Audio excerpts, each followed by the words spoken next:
Okay, welcome to today's talk on the Babylonian exile and the first creation story.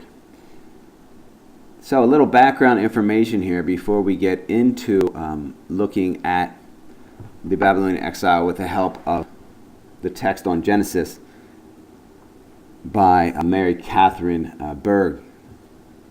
We want to look at what was going on in Israel when the exile happened. Well, if we look at the Israelite nation, we can see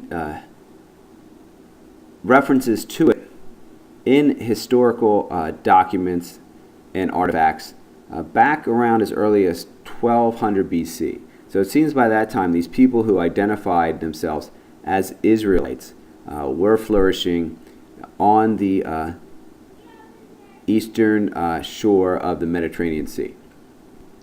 So they kind of existed at this time, seems like a loose confederacy, that they had their identification as other peoples, as other tribes, but then they also saw themselves united as part of a larger Israelite nation. So they had something shared in their identity.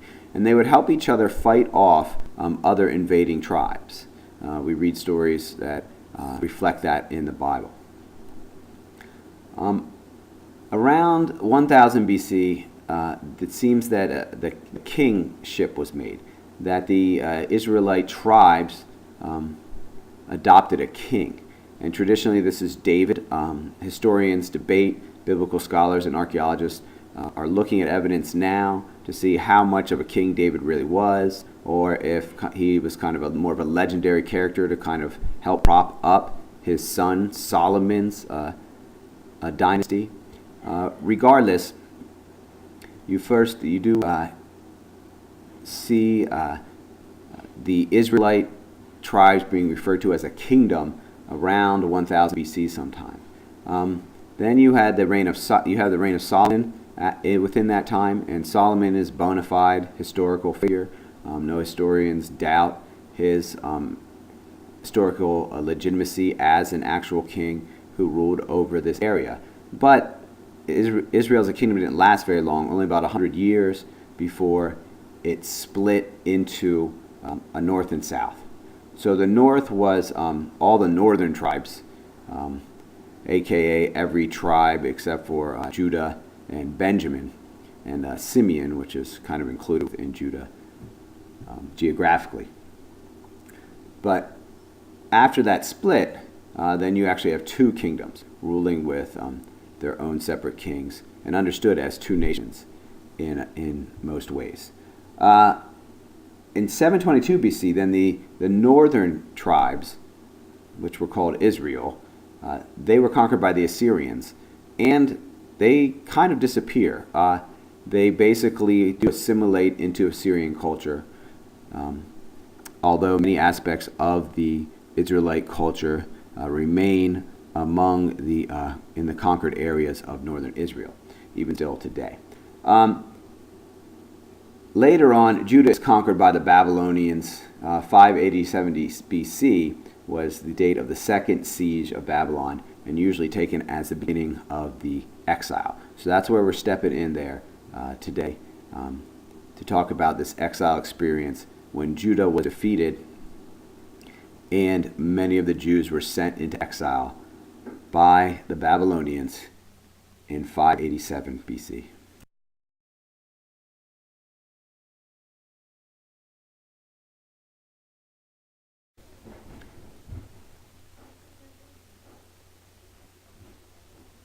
So the Babylonian king Nebuchadnezzar laid siege to Jerusalem twice, one in 598 BC and then later again in 587 BC. So there were kind of two movements in the exile. But during the second siege of Jerusalem, he destroyed the temple. Now the temple was very important. It was the center of the Jewish religious and cultural life. And it came to be known as the only place where you could offer sacrifices to God, which was a major movement in the Jewish and Israelite religious tradition. It was also believed to house the Holy of Holies, it was also believed to house the Shekinah in the Holy of Holies. Now the Shekinah is called the glory of God, and it was the visible sign of God's presence among his people. So it was housed in the back of the temple, and no one could go in there to see it because it was so holy. It was believed he really couldn't handle it.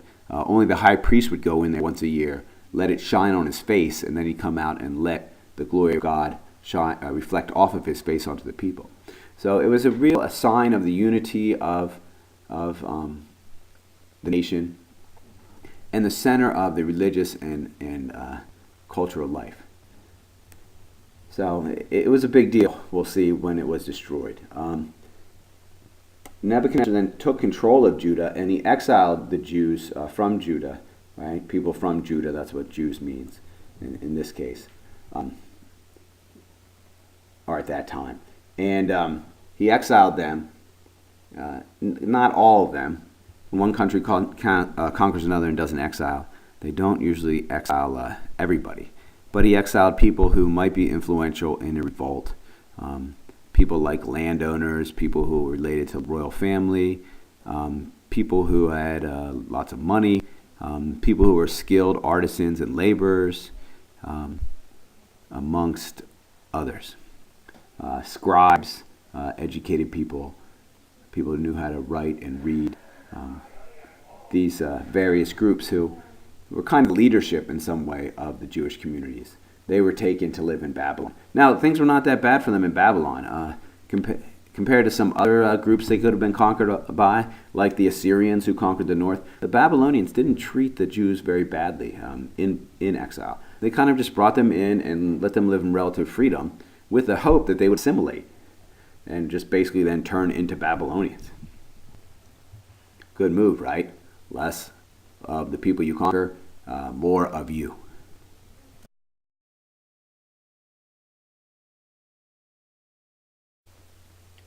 So what was it like for Jews living in Babylon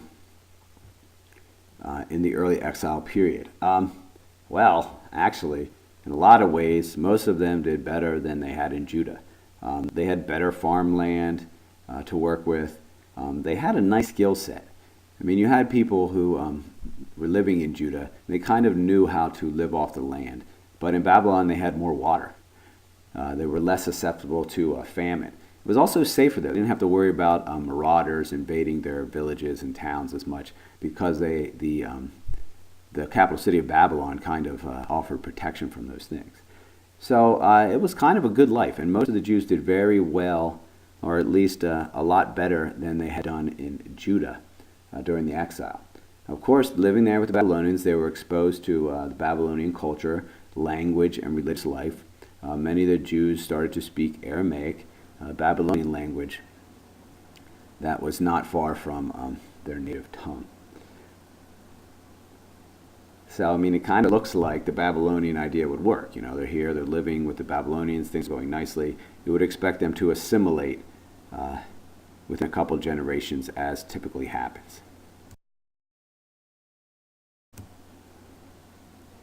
Okay, so life was kind of good for the Jews in exile in Babylon. What were they missing? Well, a couple important parts of their identity. Number one, the temple. As I already mentioned, it was the center of their religious and cultural life. It was the place that they really thought they had a specific connection with God on earth, and they believed that it would last forever. The other thing they were missing was the land, their own land, their own country, their land that was promised to them by God. And they thought that this was supposed to be a forever promise, right? In their stories, foundational stories, God promises the land to Abraham and his descendants forever. And so they thought, that was given to them from God and it would never be taken away. So they had to answer the question. That was a big question that plagued them. Why did they lose their land? This land that God had promised their ancestors when they were supposed to have it forever. Again, it kind of looks like things are lining up in a way that, hey, well, the Jews are probably just going to assimilate and become nice Babylonians, right? Well, what happens? Well, again, let's look at those Jews born and raised in Babylon. They would have known the Jewish stories, right? So let's say you didn't experience the exile. Your parents were exiled into Babylon, and you were born, you grew up there. You would have heard about the Jewish God, right? You would have heard about Yahweh. You would have heard about the promised land and how God had promised it to the people, to your people. You would have heard about the temple and how your family would go there several times a year, even if you weren't that close to Jerusalem, and how you would offer sacrifices to God there, and the other experiences associated with the temple. It was a real unifying factor in Israelite and therefore Jewish life. But you also would have grown up in the Babylonian culture. You would have felt home there. You would have spoke Aramaic. You would have been at home with the religious practices and ideas that went on in Babylon. You would have heard the Enuma Elish recited. That's the Babylonian creation story. You would have heard it recited in the streets during religious festivals every year growing up. You would have been familiar with it. Now, you also would have known the roots of the Israelite creation story in chapters 2 and 3 of Genesis, kind of your own story of the origins of the world, right? But the question comes up, living in Babylon, doing well in Babylon, having a nice life in Babylon, why didn't the Jews, especially the first generation or second generation Jewish exiles, why didn't they just start practicing the Babylonian religion? Why didn't they fully assimilate?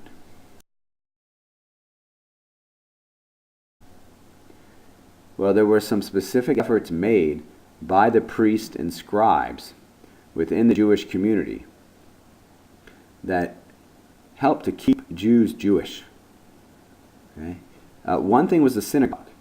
This was a form of Jewish religious practice that still lives on today. As a matter of fact, it's the primary form of Jewish religious practice today. And the synagogue was a place. The priests and the scribes would set aside a place where people would come together to study the Torah, to talk about God, and to engage in other Jewish religious and cultural activities. Right? They didn't have the temple anymore, but what they did have was the Torah. So they would say prayers from the Torah, and they would also come together to study the Torah. Right? That was another function of the synagogues. They also started to resurrect and reinstitute some old teachings that really weren't followed that strictly in Judah before the exile. Right? These were signs that showed that the Israelites were God's chosen people. It showed their identity in an outward way, and that was the kosher food laws. Before the exile, it doesn't seem that most Israelites, or in this case, Jews, were following the kosher laws very strictly. It didn't really seem like a big deal. But during exile, it suddenly becomes a huge deal. They really focus in on it. And people there, and the priests and the scribes are calling people to follow these kosher laws strictly, and they become a real part of Jewish life. Now, this then has the effect of Jews enclaving even more. It kind of brings the Jews together because, hey, if you can only eat certain foods and then you're all eating different foods from the rest of the people, you don't want to go eat with the other people because they might have unclean foods. What are you going to do? You're going to live and eat with each other. So it serves in a way, a similar way, to the way that not using electricity helps to preserve the Amish culture.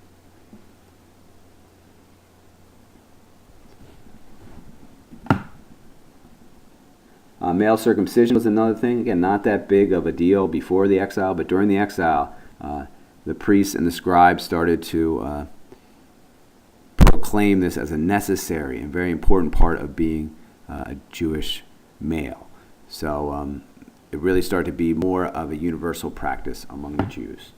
And finally, the Sabbath. The Sabbath was an exile era development. So the priests and the scribes started encouraging people to rest on the Sabbath. Don't work all day, every day all week. Take one day a week, set it aside to read about God, to learn about God, to study the Torah, to meet together with other Jews and pray together and focus together and eat together and do other things as a Jewish community. So the Sabbath here, the day of rest, was instituted during the exile period. Now you'll see it's written back. It's going to be written back into the very foundations of the world, the very origins of the world. But it seems that as a practice, there's not much evidence of this, or maybe any evidence of it, before the Babylonian exile period.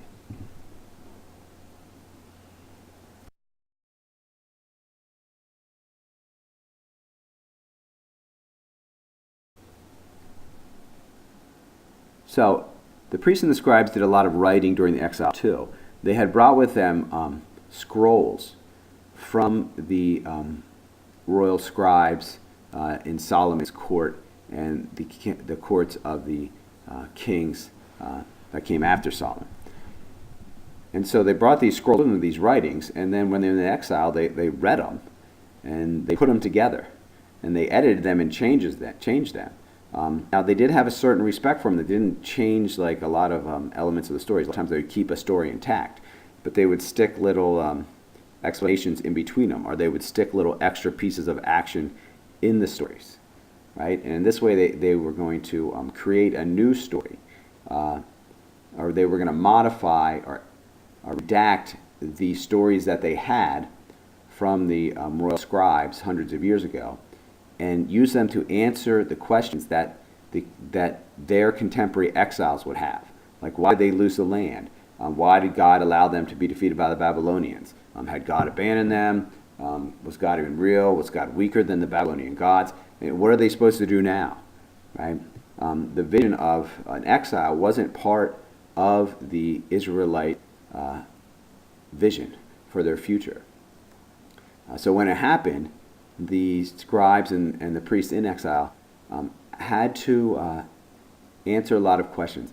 And they had to re-envision what it meant to be an Israelite under these new conditions. So these were tough questions, and they're going to need deep reflective answers, right? So what the priestly writers wanted to do was to go back to the very meaning of what it meant to be Israelite, right? And so they're going to go back to the origin stories, right? Remember that for the ancient Near Eastern cultures, for the ancient Near Eastern people, if you wanted to understand something, you wanted to go right to its origin, because that's when its essence was the purest, the cleanest, the least obscured.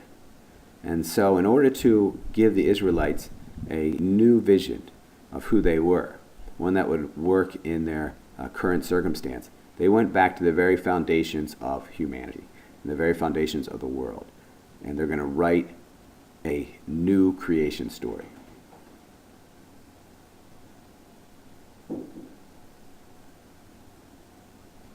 So they wanted the people to understand that God was still present with them, God was still working with them in their lives, even though they had lost the land and the temple.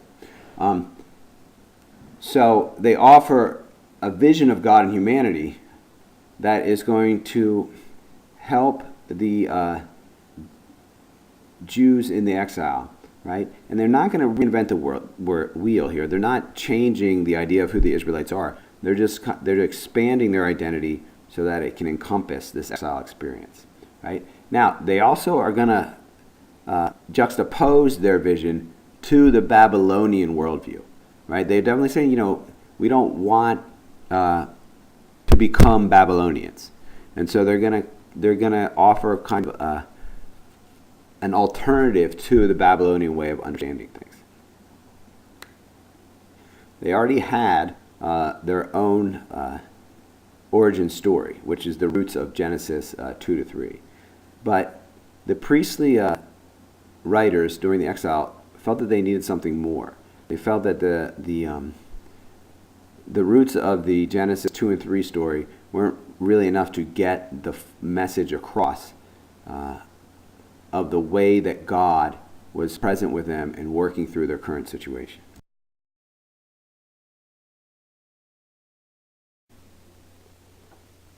So what did they do? They turned to the popular creation myth in Babylon. Okay, now remember, like a lot of the Jews, like they're growing up in Babylon, they kind of maybe on some level just assume the Babylonian creation stories. I mean, that's the way assimilation works. That's the way that a good exile works. You know, people don't even realize that they are assimilating, and bam, but then there they are at some point. So you see, in these subconscious ways, they're hearing the creation story presented in the streets, just like you might hear the scientific creation story presented on Discovery Channel or something. And you just kind of start to assume it. You say, oh, yeah, sure, the Big Bang, yeah, sure. Right? Even if you never looked into how legit it is or not. Well, the same thing was happening to them. They hear about, the creation of the world by Marduk and Ea and some of these other Babylonian deities. And they said, just probably figured it was something like that, right? So the exile era priests are going to use the cultural assumptions of the Babylonian culture in which they are submerged to create a new creation story, a new origin story. And you can see that how Genesis kind of uses the framework of the Enuma Elish here in various ways.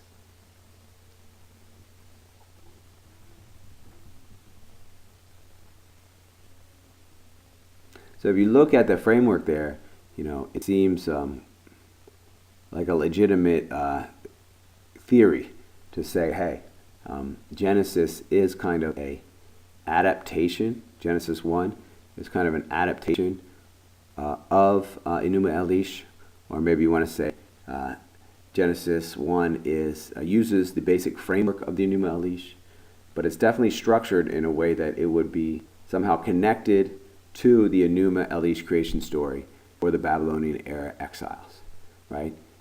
In the very least, it would be seen as as the same kind of story, and therefore challenging it,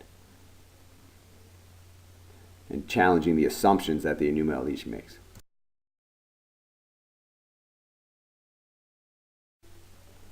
Right. So what they basically did was rewrite and reinterpret the Enuma Elish. Now, they made a lot of changes. Right? You're going to see it's quite a different story than the video on the Enuma Elish that you watched already. And the changes that they make there, that's where you're saying, hey, well, this is different. And with our historical critical minds today, we can say, well, why did they change that part? Right? If they started with the basic framework, why did they make it different than they did? Right? We understand why they would start with a framework. They would say, okay, this part's the same, in order to tap into the cultural assumptions that were already there, right? And to present their story as a parallel story to the Enuma Elish. But why did they change stuff? Well, they changed stuff because it didn't fit with their beliefs about God and the nature of the human person, right? So they made their own version of the dominant worldview. And then the differences there, that's the key to understanding the author's intention, right? Again, why did they change this stuff? Why didn't they just, if they left some of the story like it was, why didn't they leave all the story like it was? If they started using the framework, why did they change details so significantly?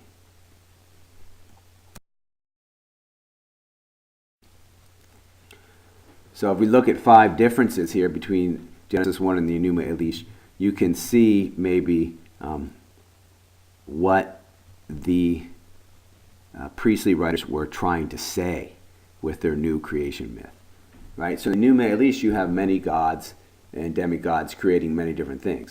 In the priestly creation story, one God creates everything. Again, this is a metaphysically profound statement because you're saying everything has one source, right?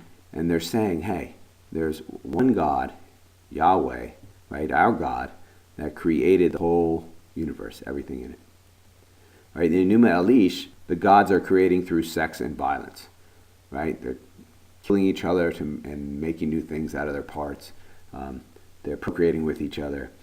It is a kind of a wild show there, right?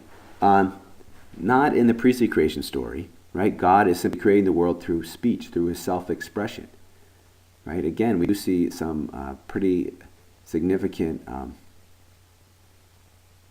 metaphysical ideas here, right? It's going to shape the way we see the world, right? The whole world is God sharing and expressing himself. That's much different than the world being the result of people following their sexual urges and then murdering each other, right? The Enuma Elish basically presents a chaotic world. It's something that just kind of gets going out of control because people make a few decisions. The gods, they procreate, and then they don't like the way people are acting, and then one thing leads to another. Not in the priestly creation story. The world is very orderly. It's planned, right? Everything God creates is good. It's done in an orderly fashion. We'll look at the patterns of it are very reliable and induce that sense of order and reliability. In the Enuma Elish, the land is fertile. The people are fertile. The animals. That all comes through the sexual activity of the gods and goddesses. In the priestly creation story, the fertility comes as a blessing through God's blessing. So again, there's not some of this impulsive maybe activity that we see with the divinities in the Enuma Elish. And then finally, in the Enuma Elish, humans are created almost as an afterthought. Like all this stuff goes down. Now there's this world. Gosh, it's really hard to take care of it. It's a pain in the butt to farm. You're constantly having to look out for all the floods and stuff that are happening in the Mesopotamian basin. It's rough. It's not as rough as things were in the Israelite land, but still, it's still not easy to live an agrarian lifestyle. It still takes a lot of work. And so the gods are like, well, we don't want to do that. Oh, well, let's just make humans. Yeah, humans will do all that stuff. That's great. He'll make all that food, and then they'll give offerings to us and stuff like that. Basically, they'll do our work for us. So the humans are created as an afterthought and as a servant, or even slaves, some people interpret it, for the gods. That's not the way it is in Genesis 1. No, the priestly writers are changing that. They're saying, no, that doesn't fit with what we believe about human beings. We think that human beings are created on purpose, right? They're the pinnacle of God's creation in a certain way. They're the only beings that are talked about as being the image and likeness of God, right? So they have a special dignity. They're not created as the servants or beast of burden for the gods. No, they're created out of God's own desire to share himself. He makes beings like himself in his image and likeness.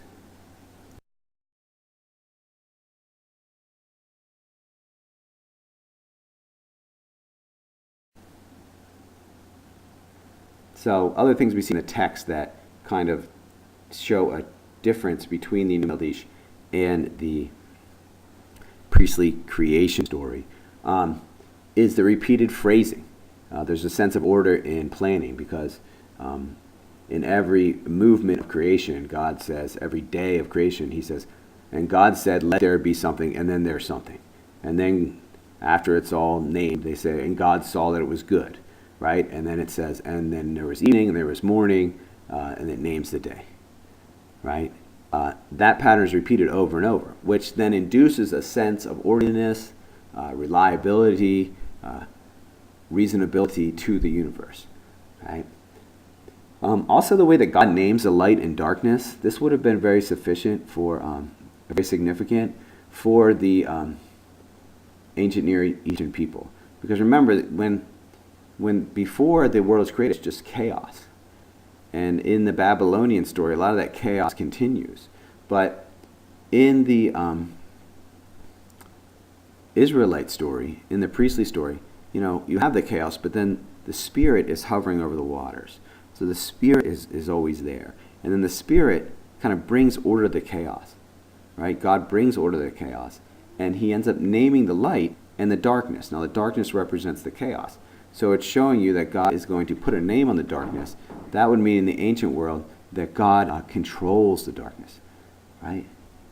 God is in control of chaos. And then finally the seventh day, when God rests, that reflects the exile era development of the Sabbath day. And it's bringing attention to it. So although this practice was started in the exile period, it's written into the very foundations of the world by the priestly writers. So in other words, if you look at the differences between the Enuma Elish and Genesis 1, you'll see that the priestly writer is kind of offering the Jews living in Babylon a metaphysical choice. He's asking them, what kind of world do you want to live in, right? What do you want your worldview to be? Which one do you think is better? Do you want to see yourself as a slave to the forces of chaos and violence in the world, like in the Enuma Elish? Or do you want to see yourself as a dignified expression of God's goodness and order in the world, like in Genesis?